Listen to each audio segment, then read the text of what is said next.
Do you think current strategies and activities are aligned towards another old or reverse the effects of new liberalizations, marginalization, climate crisis, and violence against girls, women, and gender non-binary, inequality, food insecurity, war, and so on?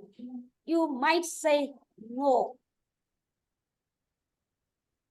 I do believe that you can.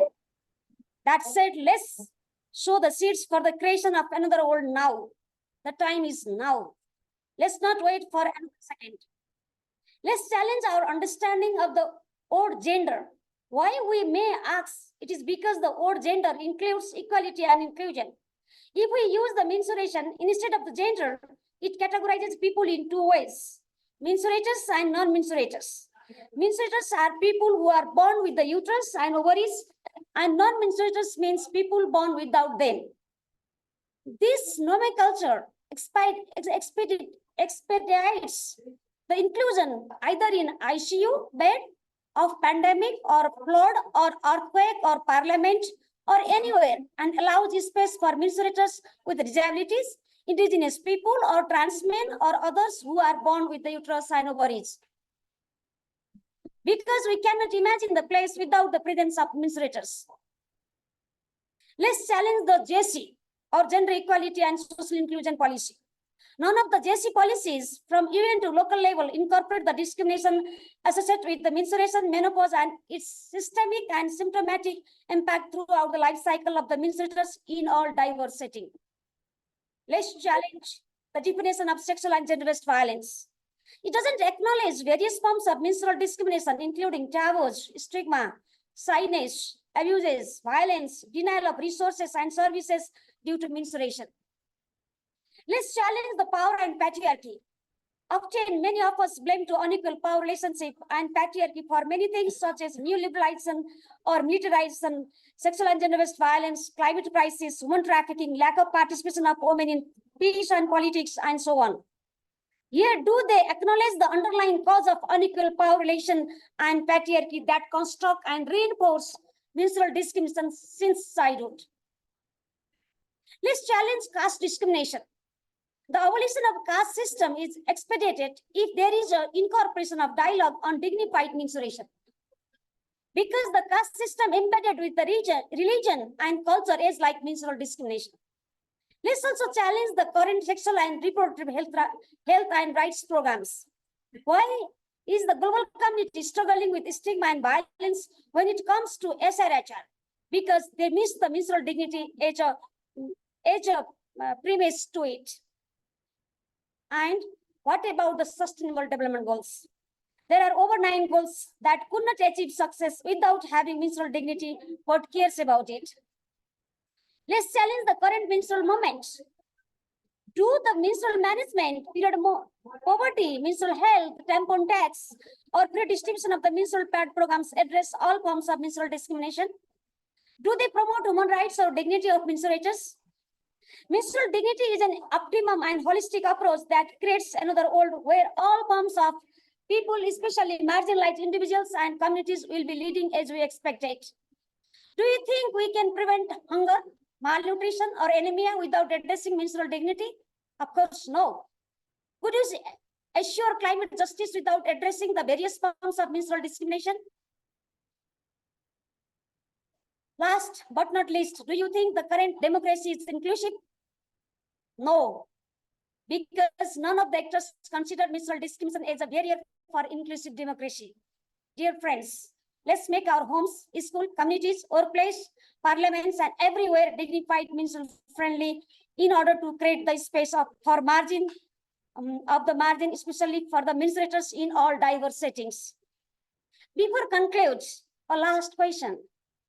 Does this whole social forum dignified menstrual friendly? Let's deconstruct our understanding of power, menstrual movement, and feminism. It's time to do so. Thank you for your attention. Thank you so much, Dr. Radha. And please accept my apologies to the audience. I'm always surprised when we don't know that there's not an introduction for Dr. Radha Paudel. I believe that everyone should know her.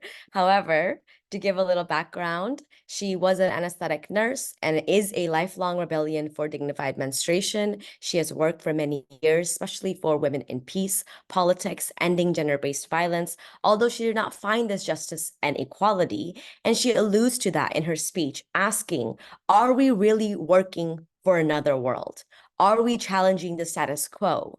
And thus, in her journey, she has coined this concept of dignified menstruation, the first ever global movement for decolonize the menstrual movement and gender equality. And as a survivor of menstrual discrimination, she founded the global network, Global South Coalition for Dignified Menstruation, and the International Day of Dignified Menstruation Day for December 8th since 2019.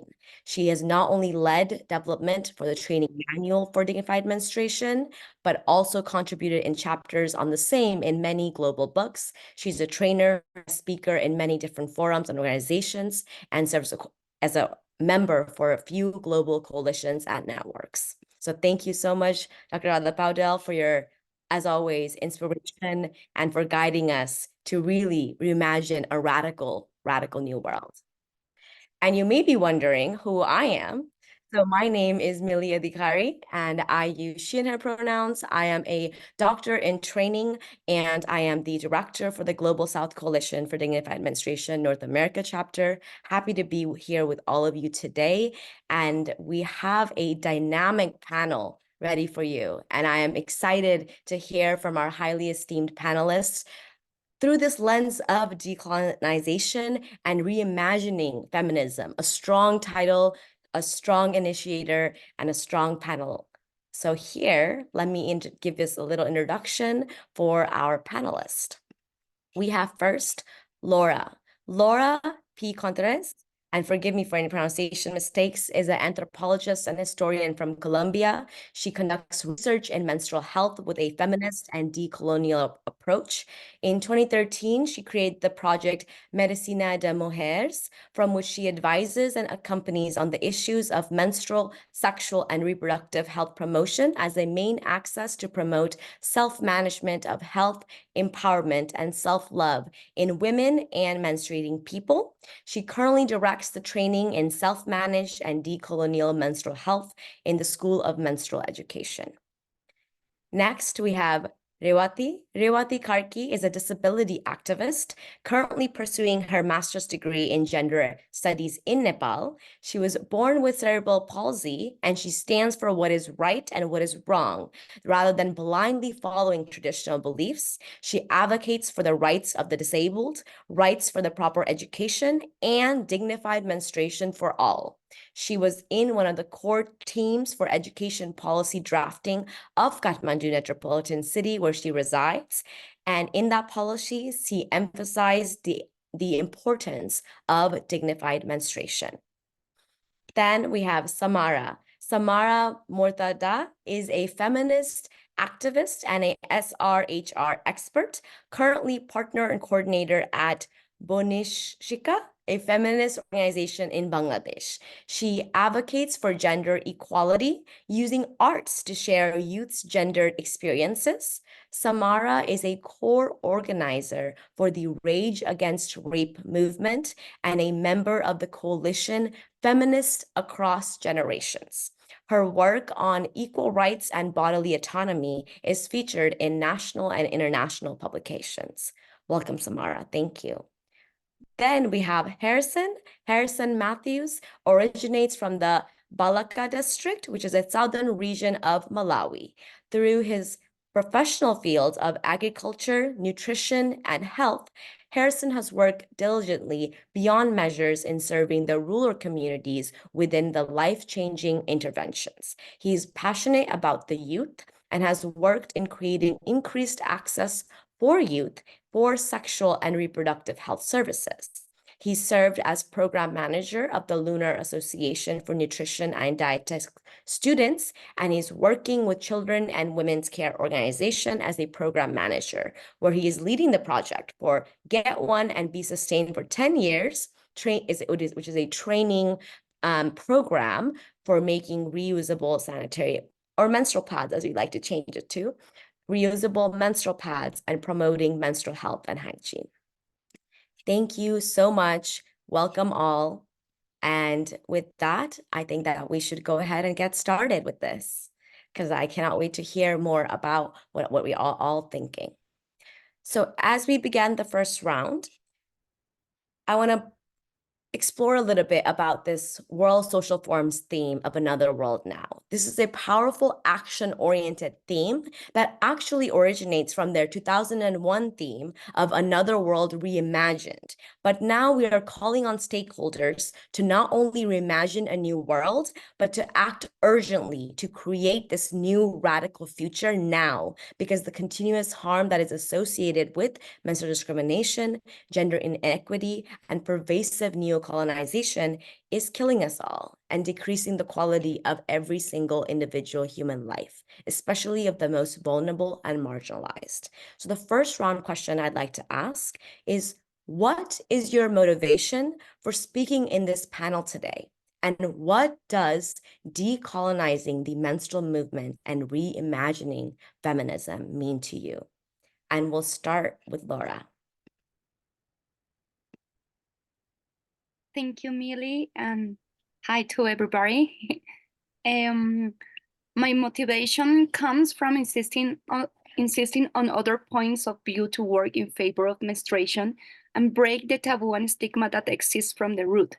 Because I feel that the boom of menstruation has put the global agenda as decisive in the way we should relate to this process that, in addition to physiological, process our lives in many ways, both intimate and private. This is why the work that I am doing is a part of offering other ways of approaching menstruation in order to decolonize the menstrual movement in the world. So let me tell you some of the key fundamentals to decolonize the menstrual movement. So many of us do not want the global political agenda to dictate how we understand menstrual health, because it is not a matter of hygiene. Menstruating consciously is a political act that promotes the sovereignty of our bodies. So we reject the concept of hygiene since we challenge the myth that blood is polluted or impure by exploring blood. So when you explore and embody your menstruation in a conscious way, you can realize that menstrual blood is an oracle of the physical, emotional, mental, and spiritual reflect of the self. Therefore, a tool of self-knowledge. And remember that knowledge is power. The concept of hygiene is not considered for me, and it's because the word hygiene carries a deep colonial weight on our American continent. That about what about your territories? Because let me remind you the eugenic campaigns that for the whitening of our peoples when the nation states were consolidated in our territories. Those campaigns advocate hygiene as a way to whiten us. I don't use that word because of the colonial charge it carries in my history. Menstruation is not a lack of hygiene, so that's why I came here. Thank you. So powerful. Hygiene as a colonial charge. So powerful. Thank you, Laura. Rewati, would you like to give us your background as to why you're here today?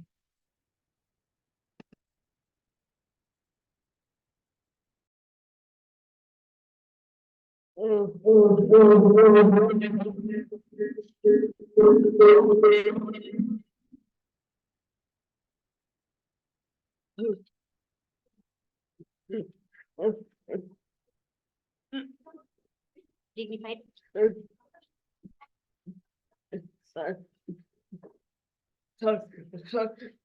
Dignified. I think a little bit of I'm sorry for that. So, thank you so much.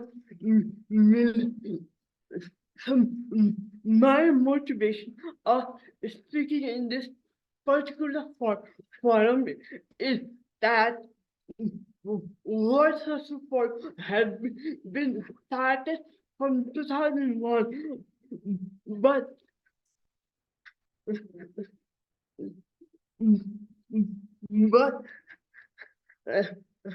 had just been any dialogue regarding disability. Uh, uh, uh, sorry.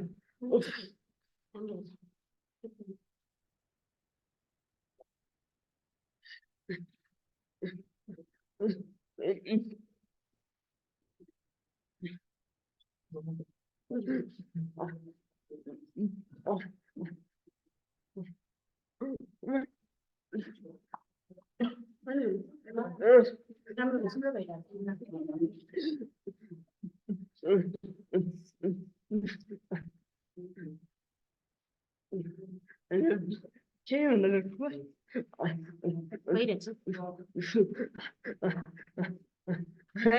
Had there been any discuss why disabled individuals who is born with uterus and ovary are in multiple layers of discrimination?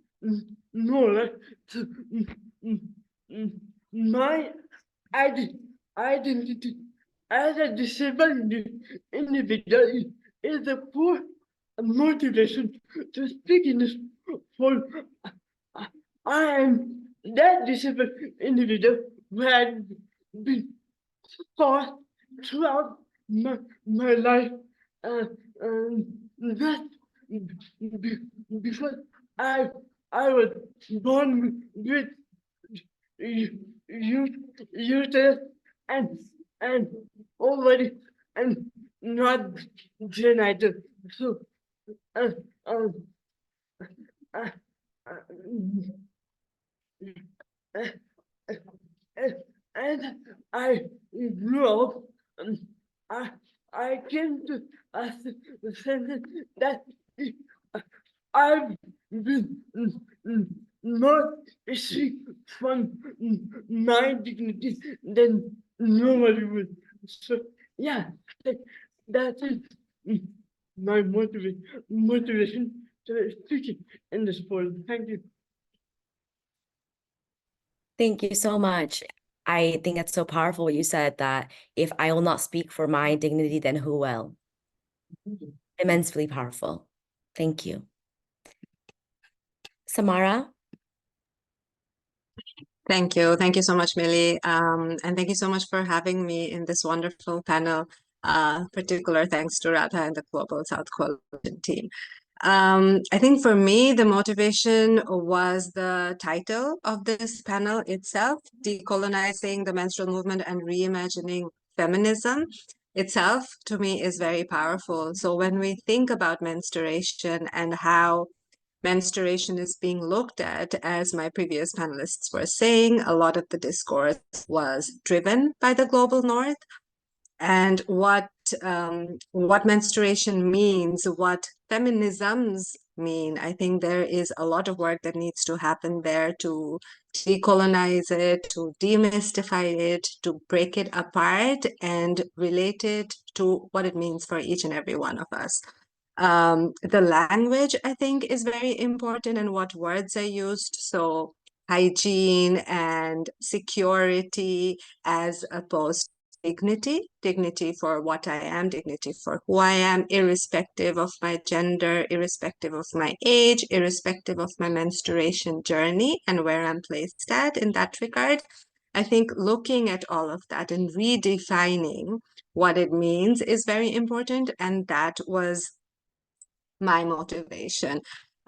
Feminism, as we know it, we know that all of our cultures have a rich history of women fighting for our rights, for the rights of the country, for establishing the country itself. If I look at Bangladesh, during our war, Bangladeshi women had a very strong role to play, but that history is lost.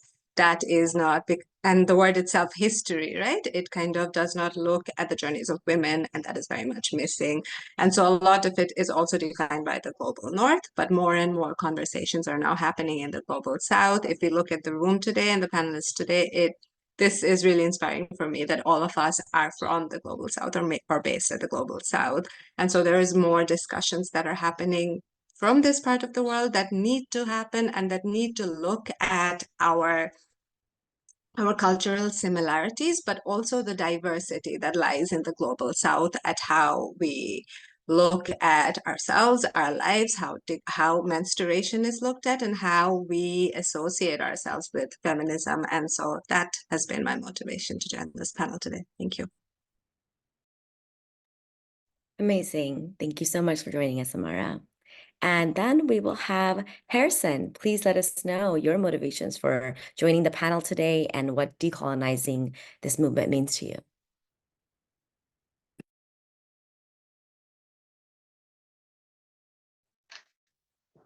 Thank you so much, Millie, for that opportunity to speak in this panel discussion. To begin with, I'm delighted to speak on behalf of menstruators who cannot speak but waiting action of this forum. As we speak now, there are a lot of gender inequalities, menstrual discrimination, violence that loans menstruators' life across the globe. As such, these inequalities, menstrual discrimination poses a threat to the lives of the menstruators. Therefore, World Social Forum, as well as Global South Coalition, obey that world can never be world without inclusion of menstruators. As such, Decolonized the Menstrual movement and Reimagining Feminism is a deliberate global action to remove all such inequalities, violence, discrimination against menstruators, as make a better world where everyone, including menstruators, can thrive. Thank you so much. Excellent. I'm so excited for this, diversity and in the rich perspectives and expertise that all of you hold. As we go into our second round, I think I want to think about, the history of menstrual discrimination dates back so far, maybe even in the beginning of humanity as we know it, with evidence of discrimination in all religious texts from Hinduism, Christianity, Islam, Judaism, condemning the menstrual blood as impure, dirty, or sinful. And we alluded to that with several of our panelists who talked about this idea of hygiene as a colonial power, as a misuse of power. And these misogynistic notions then were translated into this wider social beliefs, values, legislations, and actions around menstruation and the menstruator. And so globally, through Global South Coalition, we know that menstruation is a stigmatized condition as defined by an abomination of the body, blemishes of an individual character, and tribal identities, or the social marker associated with this marginalized or less than group. So with this in mind, I'll open the floor for our second round to our panelists to tell us a little bit about the menstrual history in your country and in your local region. And I will just open up the floor to whoever would like to take this question up first.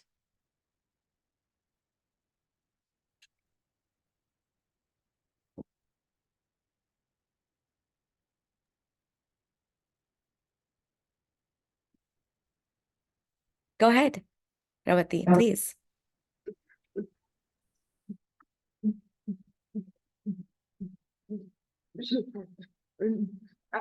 I'll go short so that I don't have to panic the whole time.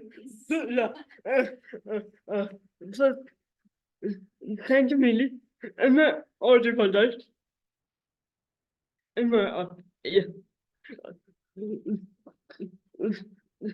So, of course, in the past, they had been strict for women farm uh, our activists claim that from 1990 we have been working in different activity in order to empower women. Of course, they have the unsafe mother right to childbirth. Of course, they have and of course, I am standing sitting here and speaking in front of you because of that very moment. Of course, I cannot deny that, but there had not been any action regarding particularly dignified menstruation with disability, disability and dignified menstruation are never connected with each other in any law book that we have read. Like I have I'm with master degree in genocide. We did various moments like suffer moment to intersection of the moment, but then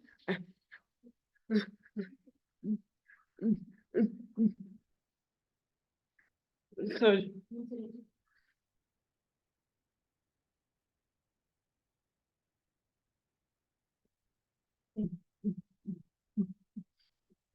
That's right.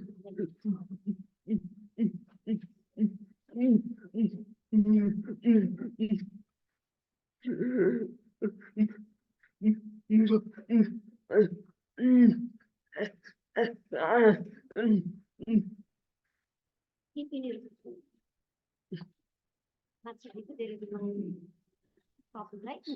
Yeah,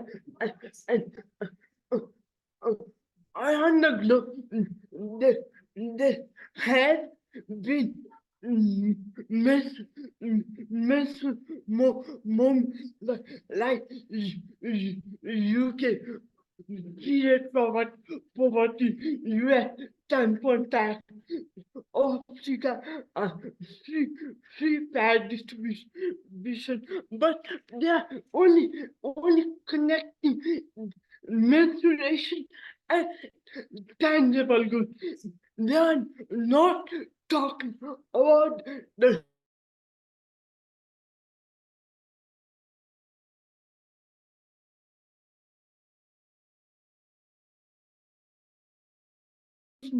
I believe that recent data that had published in Australia that claim that there is certain amount of parents they castrate the uterus of disabled child, disabled menstruate, which means they cut down the reproductive organ of a child so that she doesn't menstruate, so that the child doesn't have to take care of the child. That is the reality of our world. So we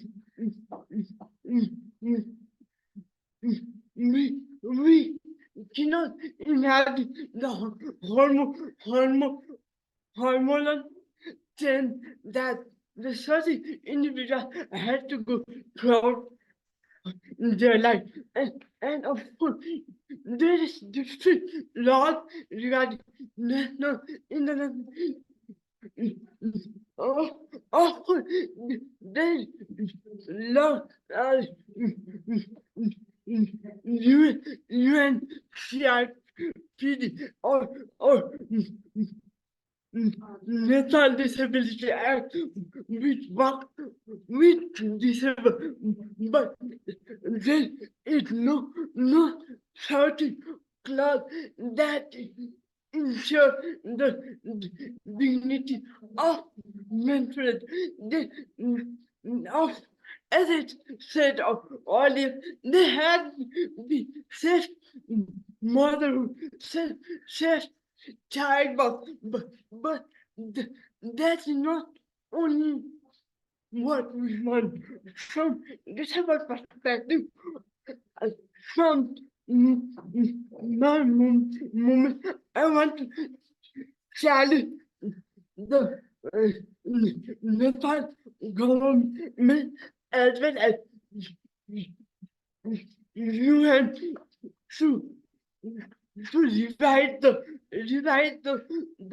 document and come with us to consult. We will teach you. We are here to teach you, but you cannot write the note that you don't know. No. So, yeah, that's all. Thank you so much. Thank you so much, Awati. We all need to come and learn from you because I'm sure that we could all benefit from that because I don't think we're well versed at all. So thank you so much.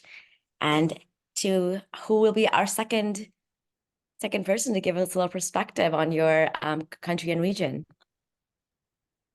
I can go. So when I think about the context of Bangladesh, I think period poverty as it stands is very real for us and our context. So thinking about the history of menstruation, there has been a history of misinformation. There has also been a history of taboo for menstruators in my country.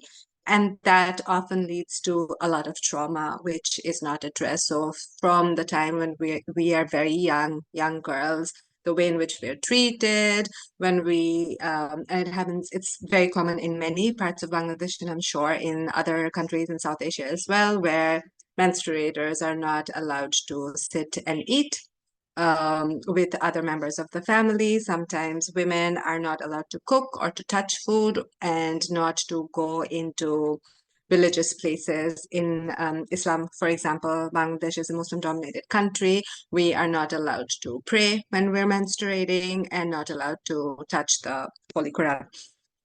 Oftentimes, being on one's period is referred to as shorir kharab, which means being ill, which does not really make much sense to me. I don't know why it should be being ill. And in Islam, for example, when you're menstruating and the reason that you're not allowed to pray and not allowed to touch the holy book is because you're called napak, which means not being pure, in a sense. So that is kind of like the context in which we are and things are. But when I also particularly think about, for example, Bangladesh is a flood-prone country, and so we are very much prone to climate crisis. And so, for example, in a recent visit that I had to the Sylhet region, which is very much prone to, there were flash floods in 2022 and 2023. And so the effect of climate change on women and on women who menstruate, I think, is exacerbated during that time. For example, we always talk about when there's always any kind of discussion on menstruation, it is always menstrual management, right? And the first thing that comes to people's minds or people who implement programs is to give them menstruation pads. But in these areas, when the flood is going on, for example, where are they going to be disposing these pads? There is no kind of system or thinking around that. So they're just putting out the pads in the water, which is even becoming more contaminated because that is the water they're using to cook. That is the water they have to somehow be able to kind of sterilize in some way and then drink. And so the effects of that, particularly on women, keep getting like there's different layers to it. I've heard from women that they themselves, for example, they use the pill so that they don't menstruate, but they're aware that this is not good for one's body, and so they don't let their daughters practice it. So there's so many different dynamics to it. I made a video on it. I'll share it on the chat in a little bit. But I think the kind of like the underlying SRHR issues, sexual reproductive health rights issues, often overlooks what menstruation and how it impacts our daily lives, particularly for women.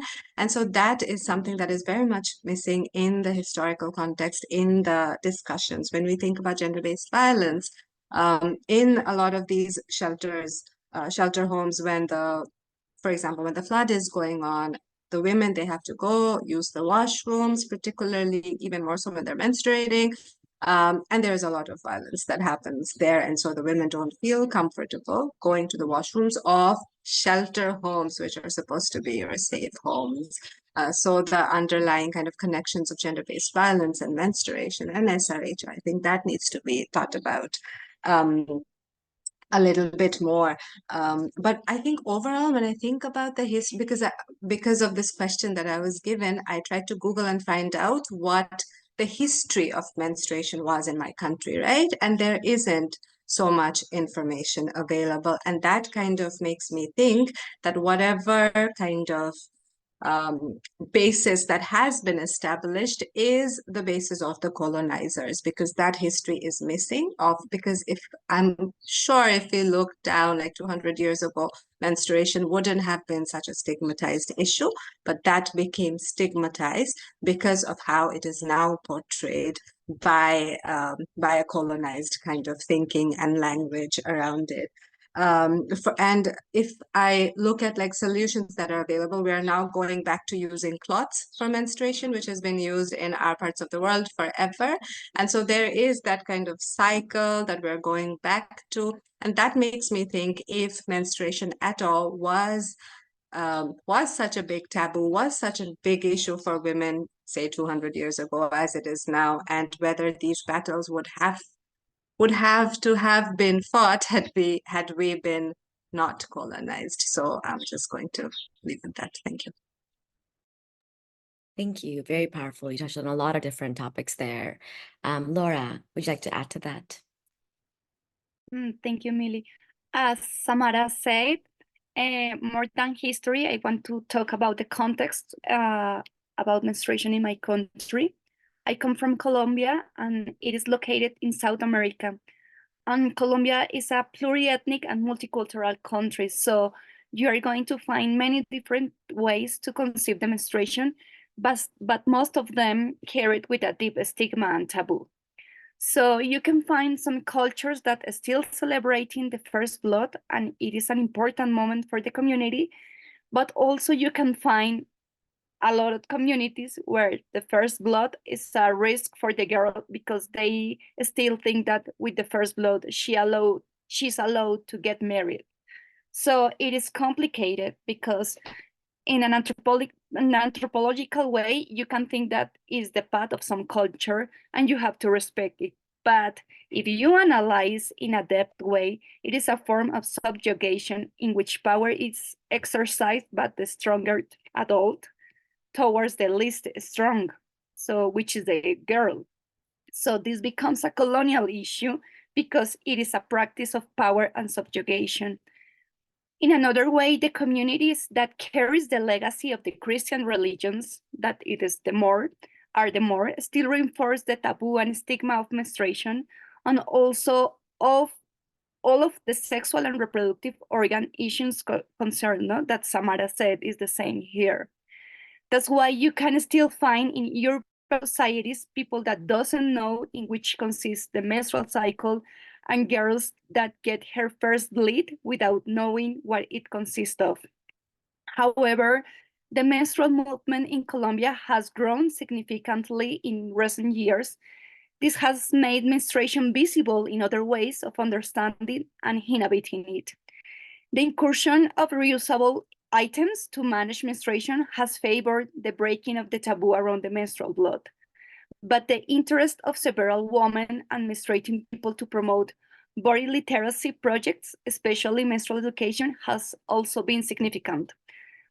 Projects such as the Emancipated Menstrual Education School is an example of how we began to build epistemologies around menstruation. In this case, we are a menstrual-centric academy that has students from all over Latin America and some other parts of the world. In terms of public policy and advocacy, the menstrual movement in Colombia has had a significant impact with laws such as the abolition of taxes on menstrual management products and the special laws for people with endometriosis. While these achievements in the law are great advance, from a decolonial lens, from a decolonial and feminist lens, I still question the proposal of laws that still do not go to the root of combating the stigma and taboo on menstruating and rather perpetrate it. So I recognize that not all people live their menstruation without pain, but institutionalizing that menstruation hurts or that it is a disease seems a risky to me because it does not fight the stigma or taboo in this way. So we enter a cycle that not resolve those narratives that put menstruation in an undignified conditions, no? So this is the context. Thank you. Thank you, Laura. Wow. It's again, the expertise that exists in this panel, some of the key things we've said, climate change, issues of climate change, issues of not having, menstrual centric education. And I really liked, this portion you added about pathologizing menstruation, the idea that it's a disease. And then we heard from Samara that there's a local word that we are saying to say that you're sick during your menses. It's so incredible, just incredible and horrific to see how, we have someone from South America and then we have someone that's in South Asia, and it's similar themes around this idea of impurity and disease and sickness. And I can tell you that here in the United States, I'm Nepali, but I'm based in the United States. And here too, in my medical education, it is very pathologized. It is very much a condition of a disease. We only think of menstruation in medicine when we're thinking about something bad happening, or, too much blood, or maybe fibroids or endometriosis. And it's horrific. And I've had many conversations with our educators about this. And while they can sort of understand that it is that this is a problem, they do not have it in practice. And we're still practicing in the same way, teaching new future physicians and doctors to think in the same colonial way. I think that Harrison is having some technological difficulties, so I have messaged him. We'll try to get him back on. However, I think in the interest of time and to explore other questions, we should move forward, if everyone's okay with that. So for our third round, I'd like to sort of challenge all of you to speak a little bit more about this. You gave us this context around the menstrual sort of movement or menstrual discrimination that exists in your region. I'd like for you to expand on that, to talk about, and you mentioned this a little bit briefly as well, but what are some major gaps that you see in this current menstrual movement and this boom that Laura had mentioned earlier of this menstrual movement globally? What have you seen? What gaps in this current menstrual movement and the gaps in the practice of feminism? And I'll open the floor up for anyone who'd like to speak in.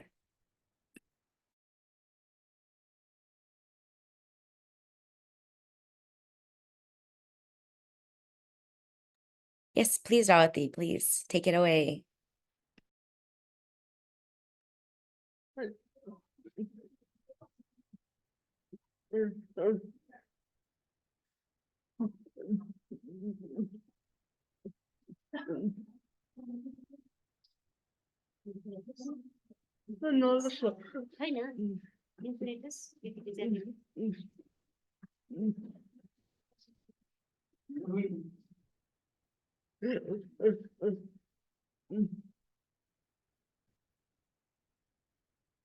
Give me a moment to breathe.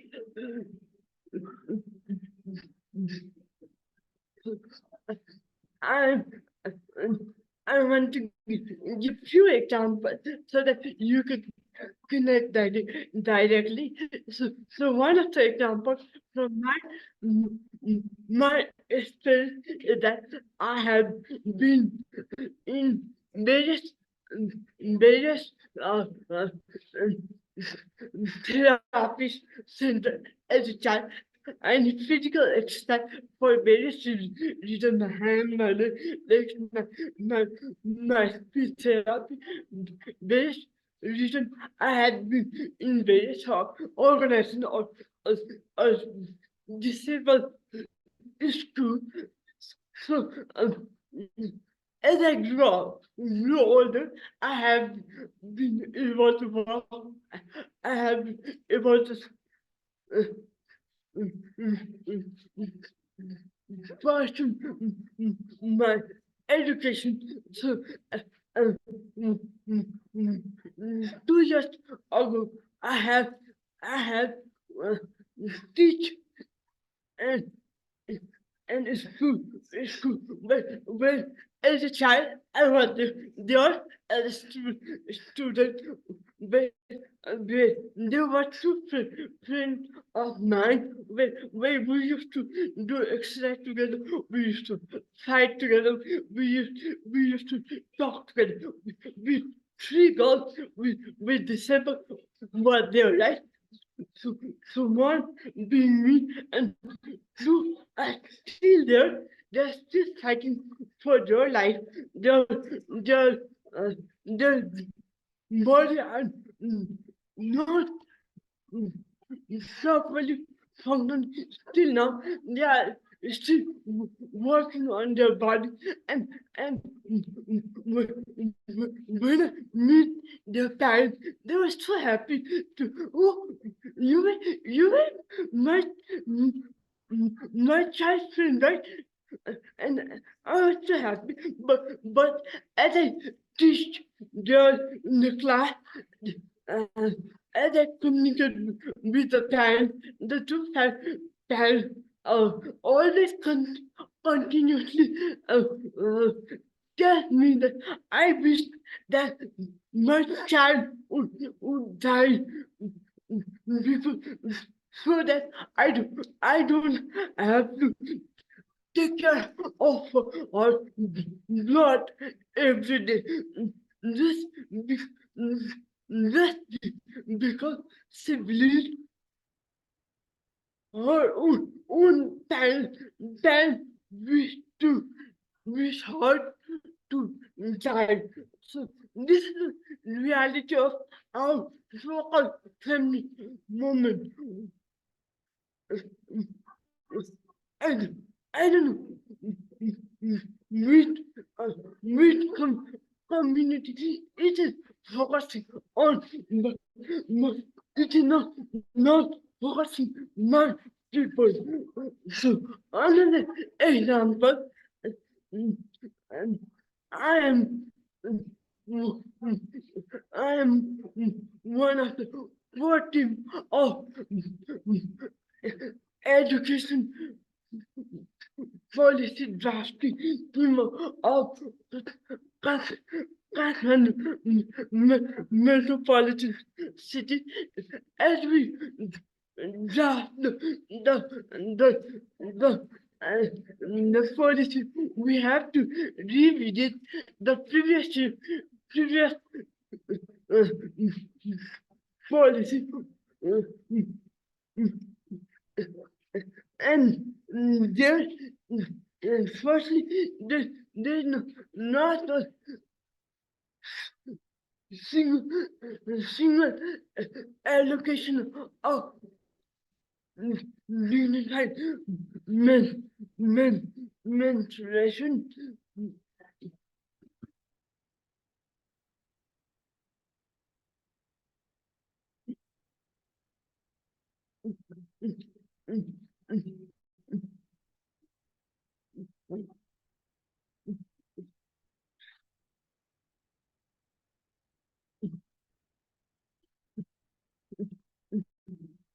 The data says that there's various dropout of particular girls with disability.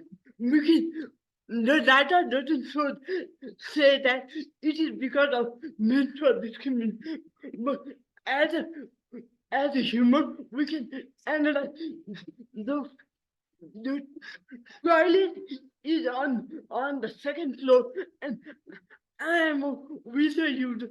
How can uh, I go to school every day, every month, and not be able to go to toilet? Or if my menstruation would be dignified.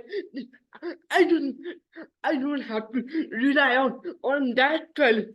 I can say anybody to to make me some place so that I could say.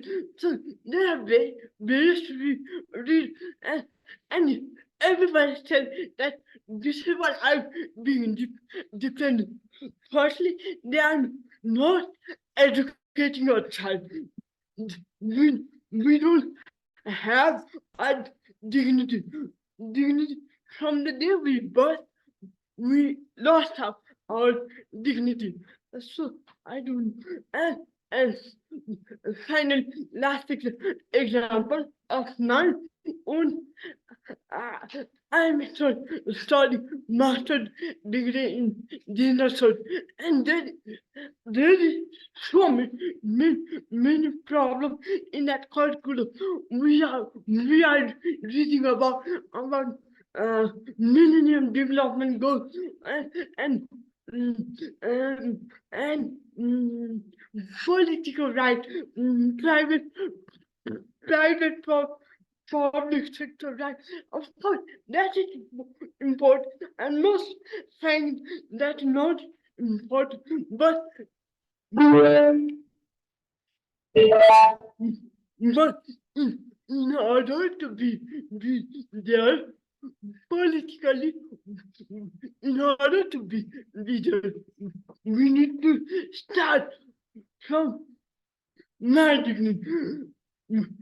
When I'm saying mine, I'm representing every individual who is disabled and menstruous. Thank you. Thank you. Thank you, Rauti. Again, always just reminding us that, without the protection and, care of the most vulnerable and the historically most marginalized, how can there be this idea of equity? Thank you so much. Harrison, happy to have you back. Glad you could come back on here.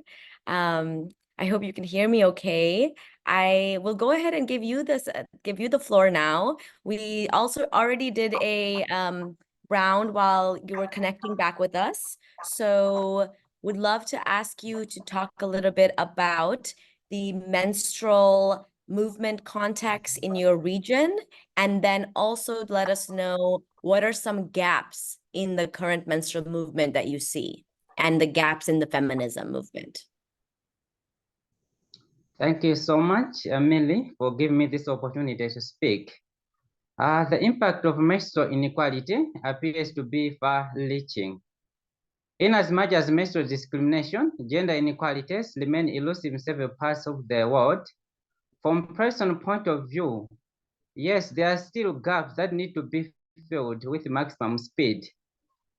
Day in, day out, we witness stigmas and norms related to menstruation, which enforces discriminatory practices.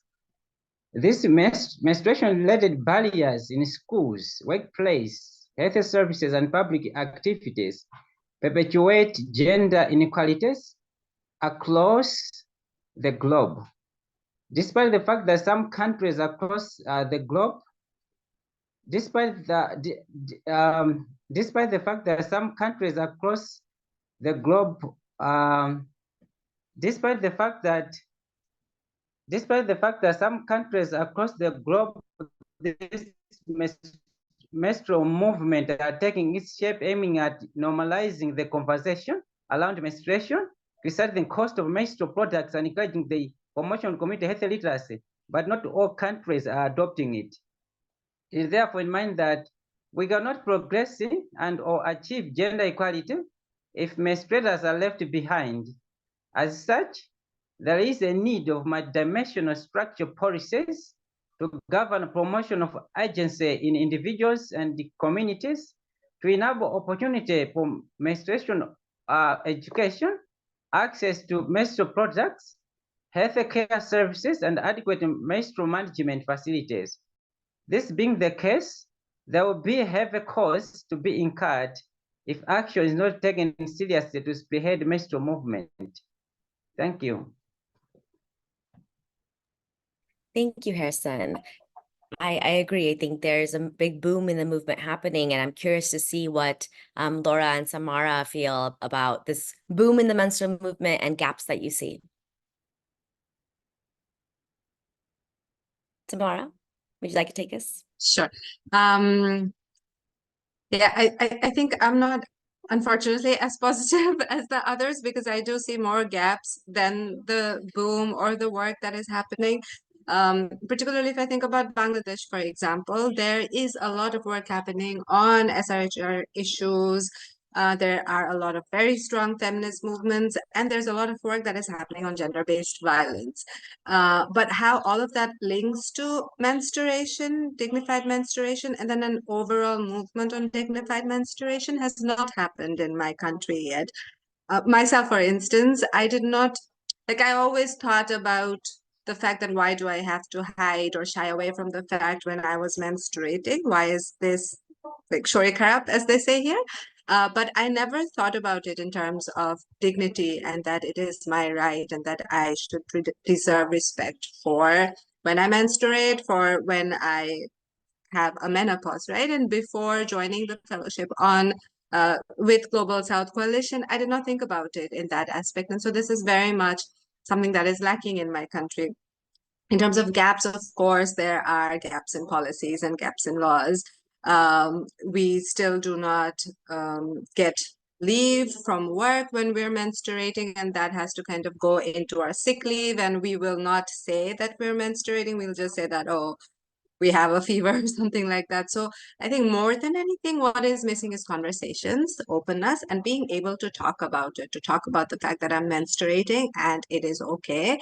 Men, for instance, in my country are really wary about talking about it or acknowledging it or accepting it. And that is something that has to be very hidden from them. When we are throwing away our pads, we have to like wrap it in layers and make sure that nobody is looking at it. And so all of this stigma, I think that is the biggest gap. Being able to talk about it openly and acknowledging it. And then, yes, of course, we need better policies and better laws. But when we always talk about gaps, I feel that is where we move to. But there is so much for us to do individually and overall. Menstruation cramps, for instance, have very recently been compared to the pain that one feels when having a heart attack. And that is such new research. It just baffles me how we have not had this kind of global research done before.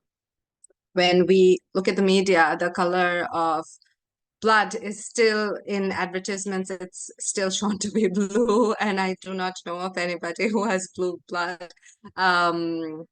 Yeah, so I think there's so much to do in like these small stages, and I feel if all of that happens and if all of those gaps are addressed, then we can then sort of start pushing for more policy advocacy. Not to say that that is not important and not to say that that work does not need to happen, but I feel like we need to start with ourselves and look at our homes, and particularly for I mean, I would say I come from a very poor country, but we are apparently graduating to middle income nation. But for countries such as ours, I think the issues are so immense that there are a lot of issues that fall through the crack, particularly issues concerning women and girls. And these, I feel, need to be pushed forward. These are issues that we need to speak more about. So, Thank you, Samara. You're right. The silence is deafening, and it is actually so insidious. And I think this idea of you're saying that you had an epiphany about this silence, I agree with you. I had a similar epiphany as well when joining this. I'd love to hear from Laura about sort of the main primary gaps that you see and wonder if the silence is the same in South America. Thank you, Millie. I see so many gaps, but I want to focus on 4 gaps. The first one is that I feel that there is a very big gap in thinking about what menstruation implies, because it is not just about management, and the movement has largely limited it to access to products. So the management of menstruation is one of the many edges. But the central point, it is not a matter of hygiene. It's just so I want to focus on that, because menstruating consciously is a political act. And while this is ignored, the global agenda will limit menstrual struggles to management for the benefit of productivity and for the capitalism. So I think that the menstrual movement has a doubt with us in this context. The second one is the challenging in the concept of illness from biomedical model that we talked before. And this is an invitation to deconstruct the concept of health and the way we approach it. When we limit ourselves to being patients of the medical system, we delegate power to a health professional. So ignoring that we are the ones who inhabit the body of ourselves. So by this, I mean, who better than oneself to know what is a menstrual cramp or the menstrual cramp hurt, and that is should not be normal to feel that pain. But when we delegate the power to the doctor to decide what we feel, we are passing over the possibility of knowing ourselves and recognizing in our body as an indicator. So by this, I am not saying that we should not make use of the medical system. No, I'm saying that we should approach it in a way that we are sovereignty over our bodies. So I say this because sometimes I get the impression that the worldwide menstrual movement approaches menstrual health from a perspective that disempowers the menstruating woman or a person. So that's why I'm talking about it. The third one is menstrual education should be the working premise to break the taboo and stigma. So I think that if we focus on that, we can use the management as a way but not the central point, because we need to cut and fight with the taboo and the stigma. So that's why the menstrual education is a very, very important point. And the fourth one, concepts such as menstrual poverty make menstruation precarious and put it in an undignified place. So these concepts are from the development agenda. So we have to take care about it. If we want to talk about conditions of inequality in the way we inhabit menstruation, I choose to use the term menstrual dignity because it appeals to generate dignified conditions to menstruate, not to make the condition of being a menstrual precarious. So if we recognize the menstruation as a powerful process, we don't have to talk about the poverty of menstrual poverty. We can choose other concepts to dignify in the minds and in conscious collective forms to approach about this process. Thank you.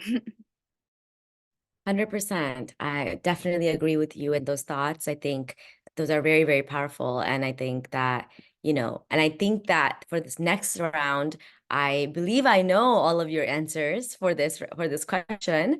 However, I'd love to hear from yourselves. And I also believe that this little background, most of you may know this, but to sort of clue our audience in as well, just want to give a background that, starting with the Human Rights Declaration of 1948, it's been approximately, let's say conservatively, 76 years since our highly esteemed international justice organizations have initiated the human rights movement. And since then, we've had other initiatives like the CEDAW, which is the Convention for Elimination for All Forms of Discrimination Against Women. We have the Convention of Child Rights, and the most recent initiation of the SDGs, or the Sustainable Developmental Goals of 2015. And in all of these, they have never acknowledged menstrual discrimination or this multifaceted impact of menstrual violence on the life cycle of people who menstruate, let alone a solution for any of this to eliminate such violence. And so today, we're still estimating that a fifth of young women globally are married before their 18th birthday. 12 million girls marry before age 18 every year. That's almost 1 every 2 seconds. That's 1, 2. One in every 3 women experience sexual assault or rape in their lifetime. And we are witnessing the ongoing genocide in Palestine Congo, Ukraine, and Sudan. And we see that the most vulnerable and marginalized are the menstruators and children. So with all of the expertise opinion that all of you have given me, and with these horrors in your mind, are all of you ready to reimagine and to recreate a new world? And how do you see that happening? We'll go ahead and open the floor up.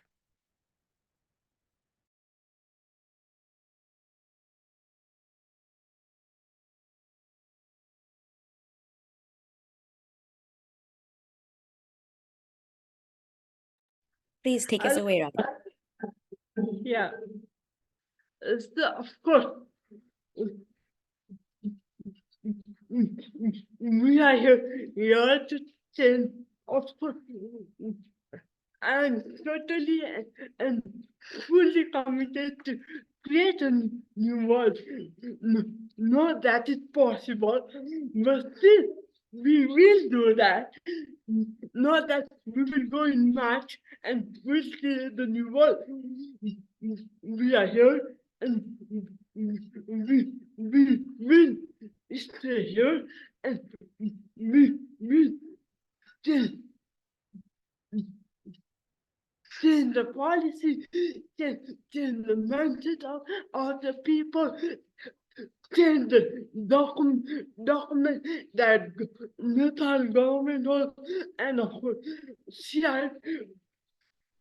CRPD needs to be revised deeply once again so that we don't find the stress on that sector too, and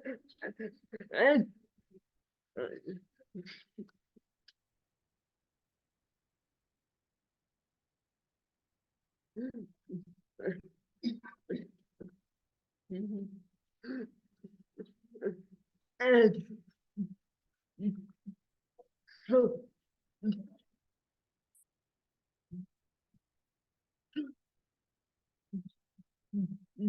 so so why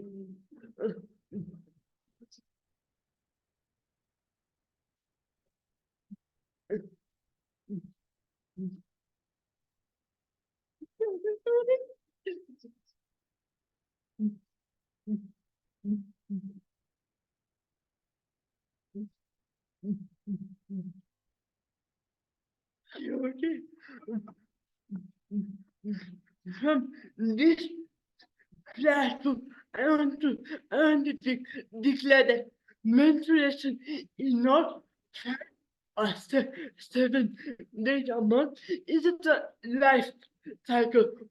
We have to live with it, that we need that dignity. So,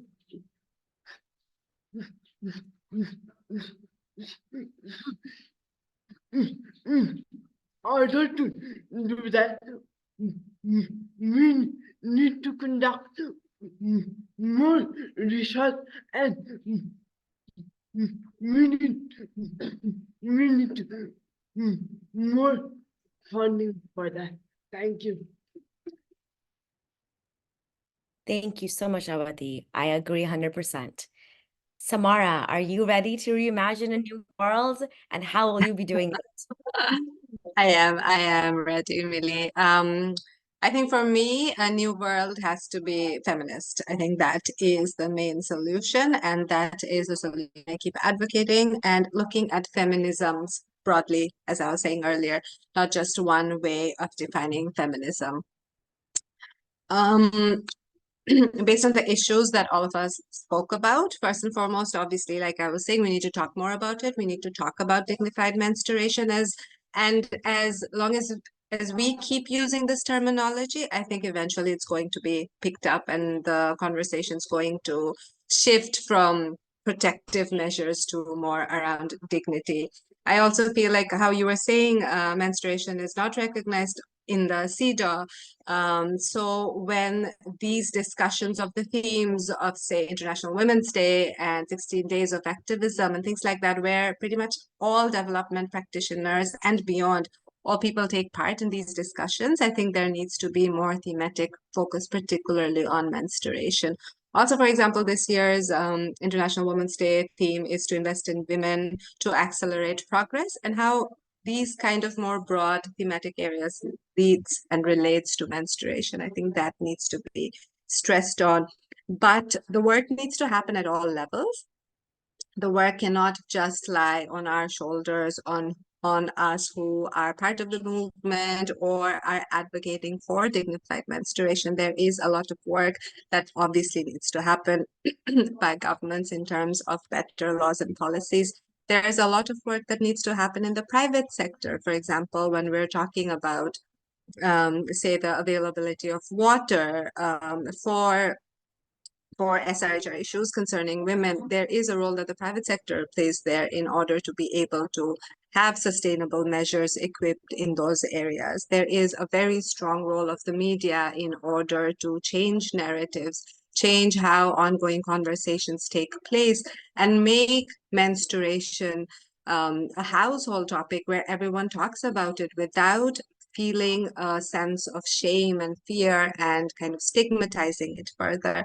I also feel more than anything, we need to kind of break it down and start thinking of what the needs are of women and girls who are in their pre-menstruation stage, women and girls who are menstruating, and then talk about menopause as well, because even the little bit of conversation that happens around menstruation, menopause is something that is even further stigmatized, because in some sense it kind of takes away from women that sense of femininity. And so what being a woman means, what femininity means, I think these are areas that need to be further explored. And that can only happen through more conversations, through using arts and poetry to talk about these issues, to talk about them within our families, because I do not remember having a conversation with my mother where she told me that these are your options. This is how you can go about it. I was just handed over a piece of pad as if I was expected to know how to go about it, and I did, because you do pick up, as children, you pick up things from society, but with our mothers, with our support system, with people who are the most closest to us, we don't have those conversations. And I think conversations, open conversations, more than anything, is what I would push for in order to reimagine our world as it exists today. Thank you. Thank you so much. Perfectly said. All stakeholders, we are holding you responsible. Laura, are you ready to imagine a new future? I think so. I want to focus on menstrual health because this is my focus on the colonial research. So I think that is very important, or I reimagine the deconstruct the concept of menstrual health, because I think that if we just focus on the state of physical, mental, and social well-being, we reduce what it implies menstruation. So I think that is very important. Recognize that when we talk about menstrual health, we have to recognize that the physical, mental, emotional, and also a spiritual state of well-being is important. So I want to invite to approach a holistic concept about menstrual health, because the menstrual health talk about how we are. So if the menstrual cycle is an indicator, we can talk about our menstruation is an indicator. So how is our family? Also, we can talk about the menstruation is an indicator of how is our world, our society, and our humanity. If we treat our menstruation in the way that we are treating, we can reflect how and why it is happening, the wars and all of the horrible things that we are living as humanity. So I bet to recognize demonstration as a reflection, as a reflect of our society. So if I reimagine the world where the menstruation going to be conceived as a sacred because it's sacred. It's sacred because all of it means. So also with Samara, I feel that it is necessary that the words can be feminist and in a decolonial and a communitary way if we want to do this challenge. Thank you. Amazing. This idea of using the menstruation as not only an individual vital sign coming from a medicine perspective, but as a vital sign, as a reflection of the world.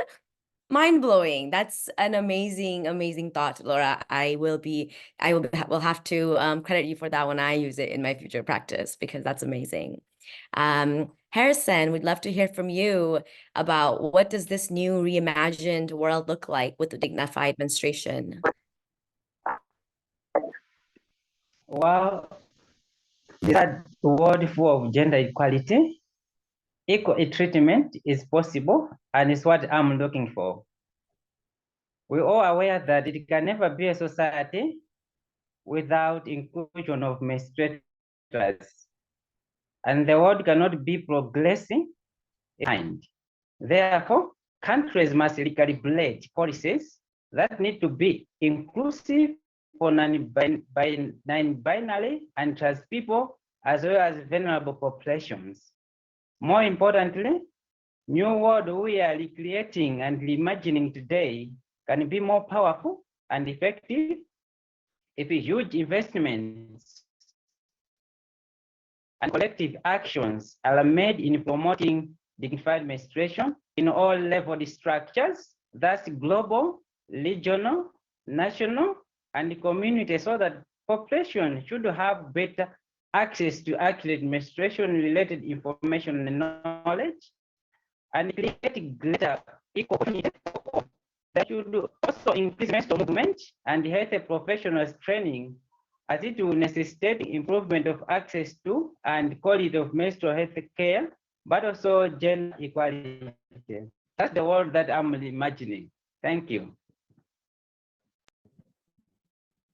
Thank you. Thank you so much. And as we come to our final moments here, I want to extend my deepest gratitude to all panelists, organizers, and our audience for all your contributions and support for this fantastic and invigorating panel to take place. I imagine that today's conversation has sparked our radical imagination. I know that it has challenged me in my radical imagination even more so, and allowed me to feel even more ignited and feel as though we need this urgent action now so that we may have a better future.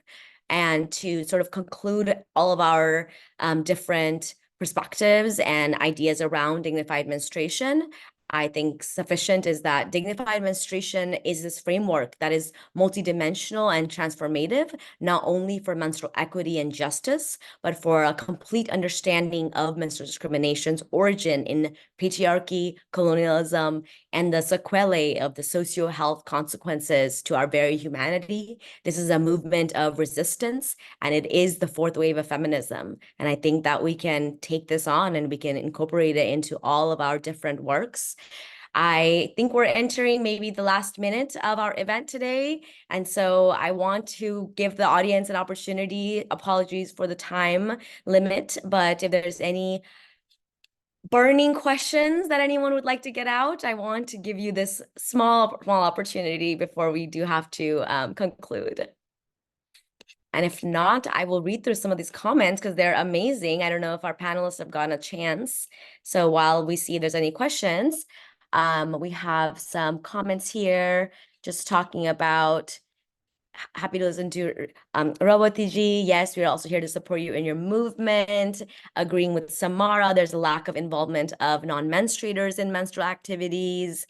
Agreeing that, saying yes, yes, yes, Laura, you have really ignited this radical imagination. Some are saying that we can create spaces for menstruators to know their menstrual cycle. I agree, and I add that non-menstruators should also know their menstrual cycle because it is important and all of us must know about it. And we have others asking how we can get involved with the movement. So I think we'll go ahead and conclude by saying that please contact us at Global South Coalition. We have our website, www.dignifiedmenstruation.org. We have our Instagram at _dignified menstruation. We have our emails as well. So please get in contact with us. Please get in contact with any of these lovely beings. If you guys wouldn't mind leaving your email on the chat, I think that would be excellent if some folks wanted to contact any of you directly. And we will be, and look out for future plans and future events and panels, because we will be having them, and we will need this community support, because like Samara also mentioned, this cannot be just on the soldiers of ones that are leading the movement. We need this whole community, because menstruation is all of ours. Thank you.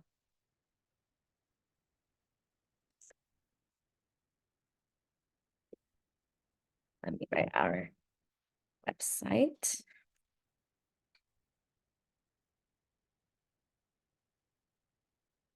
Bye, everyone. Thank you. Thank you so much. We'll see you soon.